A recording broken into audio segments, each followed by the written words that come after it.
Nintendo would release dozens of consoles ranging from the NES, the GameCube, the DS, and the Wii, just to name a few, before they would accumulate sales of approximately 700 million hardware units across the world.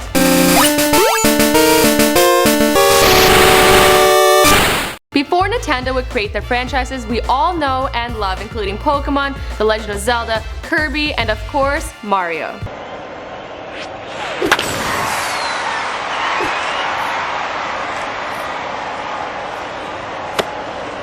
You're out! Before their best-selling games, Wii Sports would reach sales of over 80 million copies. For Nintendo, we look at E3 differently every year. It's all about what are the products, what do we have to show, what's going to be the best way to show it. Founder Fushijiro Yamauchi created a company in 1989 called Nintendo Koppai, which originally produced and sold Hanafuda cards at a time when Japan was banned from gambling. The cards were a huge success, and the company carried on for a long time under several switches of ownership and several name changes until it expanded into other business ventures. These included a taxi service, a vacuum, and even a love hotel.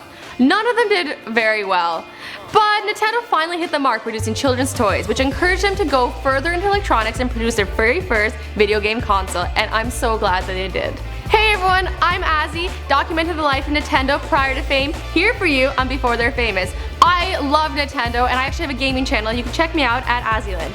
And as always, be sure to let us know in the comment section below who to document next.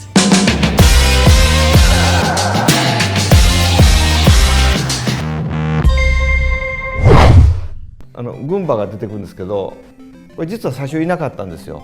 最初からクッパが出てきて、でクッパを踏んで甲羅にして蹴るっていう。In 1889, in Kyoto, Japan, a man by the name of Fushijiro Yamauchi founded a company called Nintendo Koppai on September 23rd. The 31-year-old man had individually produced and handmade Hanafuda playing cards, which had visuals on them instead of numbers and were made on a mulberry wood. The reason though that the cards were such a good idea was because the Japanese government had banned all forms of gambling, including cards with numeric values. He chose the name Nintendo because it meant leave luck to heaven, which is basically what he was doing when he invested everything into this one-man card business. You look at your own cards only, and then you try and match with ones down on the table. The cards soon became quite popular, mainly because people realized, hey, we can use these for gambling. Where there's a will, there's a way. Am I right, guys? Yamauchi's business grew and he had to hire workers to keep up with the demand from the public. In 1907, Nintendo partnered with Japan Tobacco so that cards can be sold in cigarette shops and reach an even wider audience. After a really good run, Yamauchi retired in 1929 and passed the business on to Sekirio Kaneda, his son-in-law. Nicest in-law I ever knew of. Nintendo Koppai was renamed Yamauchi Nintendo and Company. These names will be the death of me, guys. Sekirio then decided in 1947 that they needed their own distribution branch to sell the cards and partner with Marufuku Company. But due to his falling health, his grandson Hiroshi Yamauchi was named the next company head in 1949. His father wasn't offered the position because he had abandoned the family early on. Should have stuck around in my opinion. Hiroshi agreed to take on the company on one condition, that all his family members who worked there were fired. Well, doesn't that fit the role of a CEO? Because he was only 21 at the time, a bunch of the employees at Nintendo went on strike, thinking the company was making a huge mistake. Turns out they were the ones making the mistakes and fired them all on the spot and swept out the company. Did they really expect anything differently? This is the guy that wanted to fire his own family members.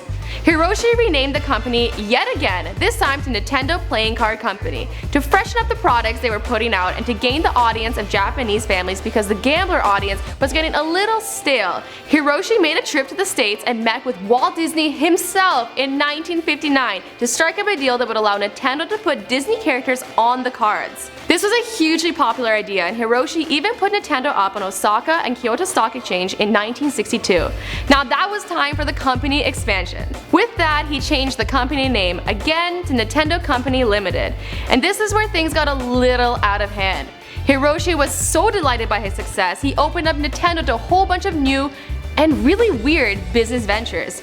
First came the instant rice brand, which was a massive flop obviously. Apparently people like to wait for their rice. Next came the Love Hotels, which was exactly like they sound. Yup, Nintendo opened up sex shacks. At least it was too early for Mario and Peach to be role-playing. And finally, there was Chiritori, which is basically a Rumba vacuum.